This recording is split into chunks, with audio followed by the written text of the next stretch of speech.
Hi మిత్రులరా, బుద్ధగయకు నా ప్రయాణం మొదలైంది. ఈరోజు రాత్రి మొత్తం ప్రయాణం చేయాలి, రేపు పగలు మొత్తం ప్రయాణం చేయాలి, అలాగే రేపు రాత్రి మొత్తం ప్రయాణం చేయాలి. చేసిన తర్వాత బుద్ధగయకు చేరుకోను, దాదాపు ప్రయాగరాజ్ వరకు వెళ్తాను. అక్కడి నుండి మళ్ళీ నేను గయకు సపరేట్గా వెళ్ళాలి. అంటే ఈరోజు రేపు ప్రయాణం చేసి ఎల్లుండి సాయంత్రానికి, అంటే మూడో రోజు ఈరోజు నైటు, రేపు ఎల్లుండి సాయంత్రానికి నేను బుద్ధగయలో ఉంటాను. 1వ తారీఖు నాడు బుద్ధగయ ప్రోగ్రాంకి సంబంధించి ఉదయం 10 గంటల నుండి ర్యాలీలు ఉన్నాయి. ముఖ్యంగా బుద్ధ పూర్ణిమ కదా, బుద్ధ మందిరానికి వెళ్ళి అక్కడ బ్లెస్సింగ్స్ తీసుకొని అటు నుంచి 10 గంటల నుండి జర్నీ మొత్తం దేశవ్యాప్తంగా ఉన్న రాజకీయ నాయకులు, సంఘాలు, ముఖ్యంగా మతాలకు అతీతంగా చాలామంది హాజరవుతున్నారు. ఇది ఒక ఓన్లీ బుద్ధిస్టుల కోసమే బుద్ధిస్టులే కాకుండా ఇతరులు కూడా ఈ యొక్క కార్యక్రమానికి సంఘీభావం తెలియజేస్తున్నారు. అంటే మత స్వతంత్రపు హక్కు రాజ్యాంగం మనకు కల్పించింది కాబట్టి ఎవరి విశ్వాసాన్ని వాళ్ళు పాటించుకోవాలి, ఎవరి నిర్మాణాలలో వాళ్ళు ఆరాధనలు చేసుకోవాలి. అది మతం కావచ్చు, విశ్వాసం కావచ్చు, గురువుల పరంపర కావచ్చు, ఏదైనా కానీ హక్కు, రాజ్యాంగ హక్కు ప్రకారంగా చేసుకోవాలి. అంటే ఒక మతం పైన ఇంకొక మతం ఆక్రమించడం కానీ, దాడి చేయడం కానీ ఇది రాజ్యాంగ విరుద్ధం. ఇది చాలామందికి చెప్తే అర్థం కాదు. ఏంటిదంటే బుద్ధుడు మావాడే కదా, మా హిందువే కదా అని చెప్తారు, కానీ బుద్ధుడు హిందువు ఎట్లయితాడు అనేది ఒక్కరు చెప్పరు.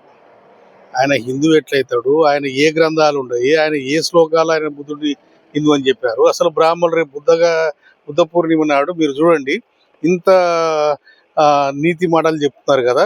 ఎవరైతే చెప్తున్నారో వాళ్ళందరికీ నేను చెప్తాను రిక్వెస్ట్, 1వ తేదీ నాడు బుద్ధ పూర్ణిమ నాడు ఎవరైనా పూజలు చేస్తారా? ఏ బ్రాహ్మణులు బుద్ధుని సపరేట్ విగ్రహం పెట్టి పూజలు చేస్తారు?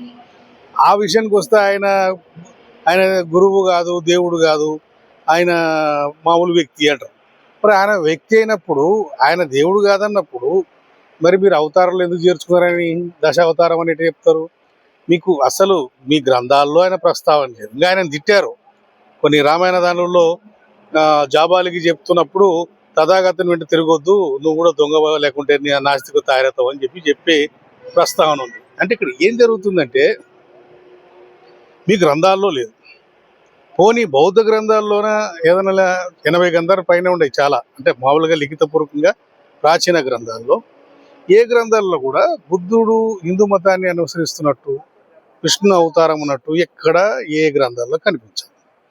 సో ఇక్కడ బౌద్ధ గ్రంథాల్లో కనిపించదు, హిందూ గ్రంథాల్లో కనిపించదు, కానీ మావాడే. అంటే ఇది ఎలా ఉందంటే ఒక ధృతరాష్ట్ర కవిలి అంటారు కదా, అంటే ఏదో ఒక ప్రేమతో నటిస్తున్నట్టు కౌగిలించుకొని చంపేయడం. ఇక్కడ చాలా అనుమానాలు, చర్చలు ఎప్పటి నుంచో నడుస్తున్నాయి, కానీ ప్రజలకు తెలుసుకునే కొద్దీ ఆలోచనలు మొదలైనాయి. ఏంది మన దేశ చరిత్ర?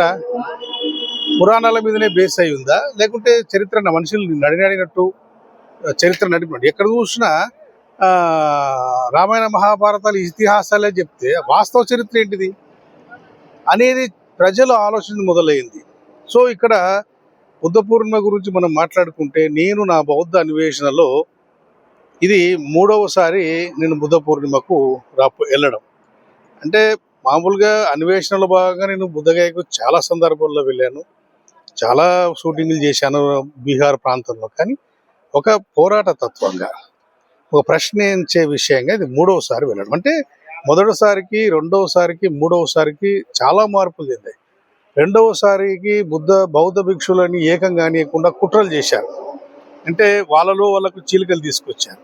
అయినా కూడా ఇది ఒక రోజుతో కాదు, ఇది వేల సంవత్సరాల నుంచి ఉన్న సమస్య ఇది.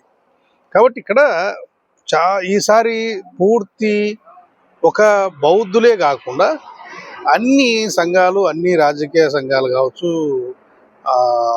ఇతర మతస్థులు కావచ్చు, క్రైస్తవులు, ముస్లిమ్స్ కూడా ఈసారి సపోర్ట్ చేస్తున్నారు. అంటే ఒకరొకరు కోణంలో చేస్తున్నారు.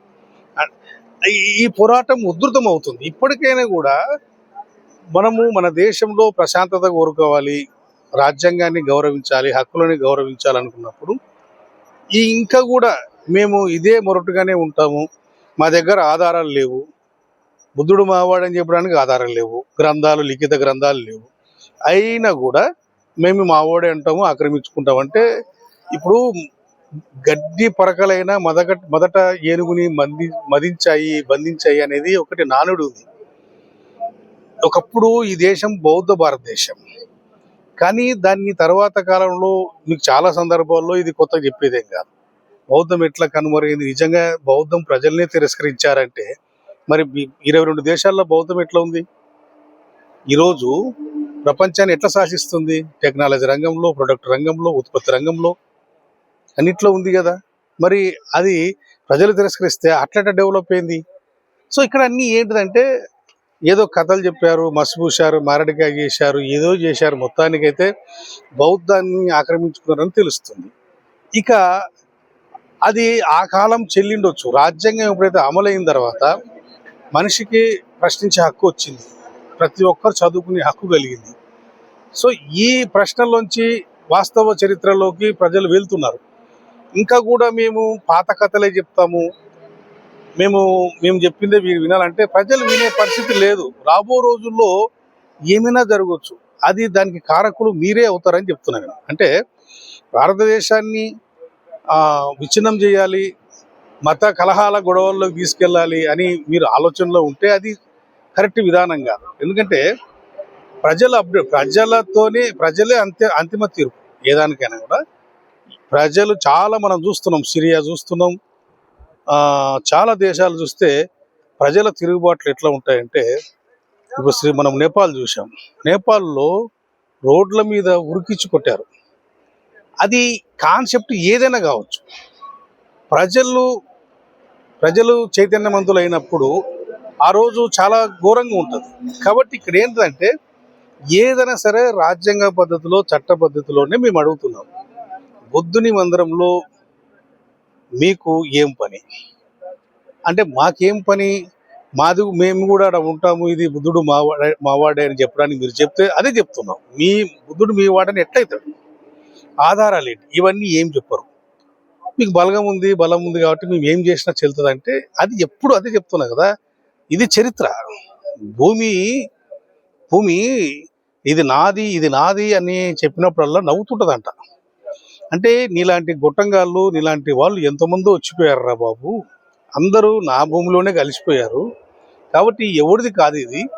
కానీ చరిత్ర కరెక్ట్గా ఉంటుంది. అది ఆడ నిర్మించినోడు, శాసనం రాసినోడు, ఆ కష్టపడినోడికి ఎప్పటికీ ఫలితం ఉంటుంది. ఊరికే వచ్చి ఇది నాది అని చెప్తే నీది ఎప్పటికీ కాదు. కాబట్టి చరిత్రని తుడిపేయలేము మనం. ఇక్కడ ఇప్పటికైనా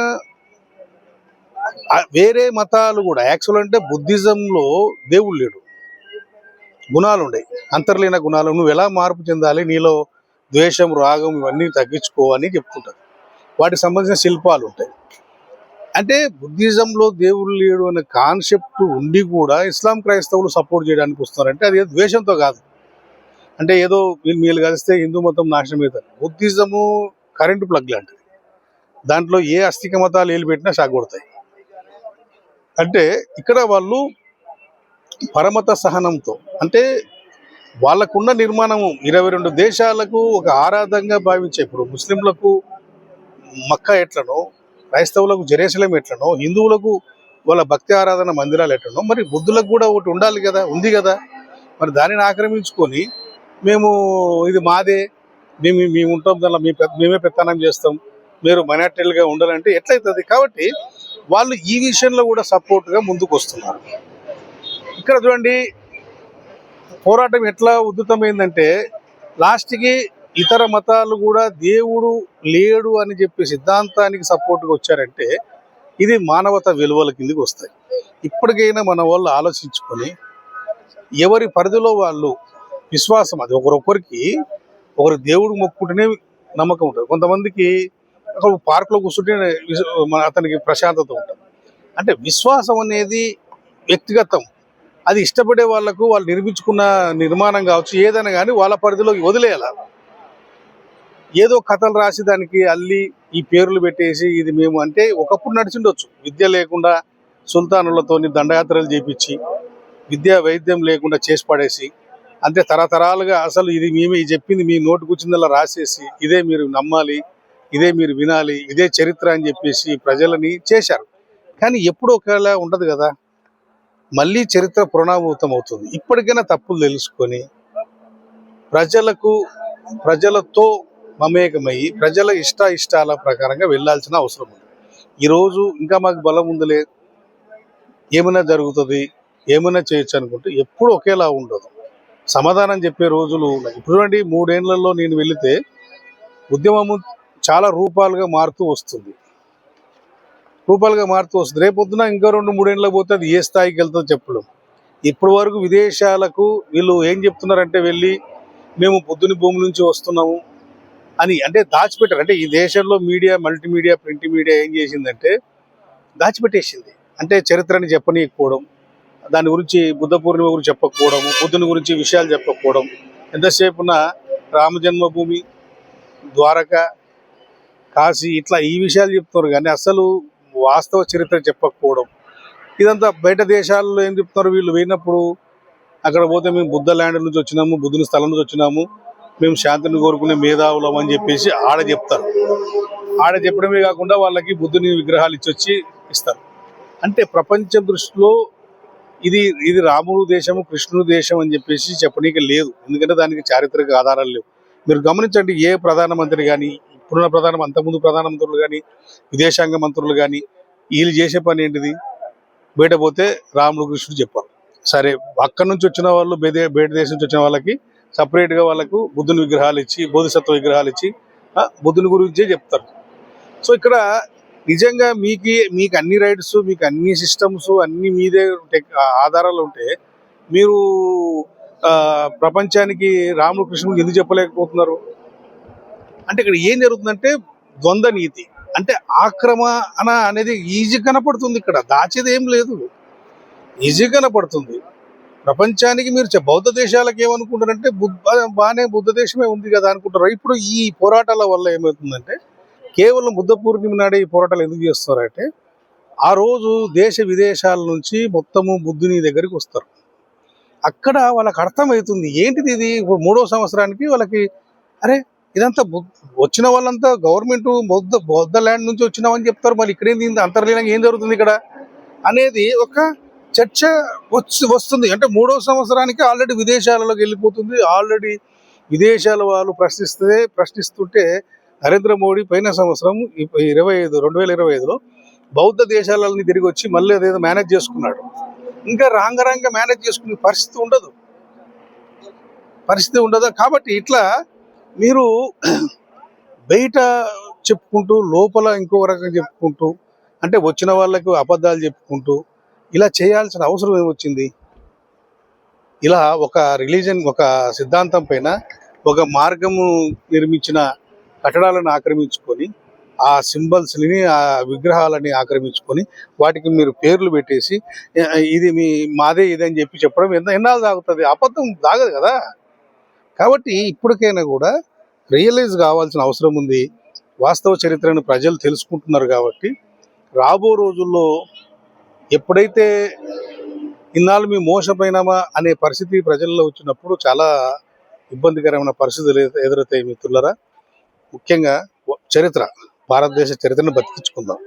సో మిత్రులరా, నేను దాదాపు ఎన్ని రోజులు పడుతుందో తెలియదు, మొత్తానికైతే పోరాటానికి వెళ్తున్నాను. అక్కడ పాల్గొంటాను బుద్ధగయలో. మిగతా అప్డేట్స్ అన్ని మీకు ఇస్తాను. ఈరోజు ఇక్కడ ఇదేదో తెలియదు, ఒక లొకేషన్లో ఇక్కడ ఆగడం జరిగింది. ఇక్కడ బస్సు ఇది దాదాపు 1700 కిలోమీటర్ జర్నీ బస్సు ఎక్కాను నేను. ఎప్పుడైనా అదే బస్సులో ఎక్కుతాను. సో మిగతా అప్డేట్స్ అన్ని మళ్ళీ మీకు అందిస్తాను. Thank you.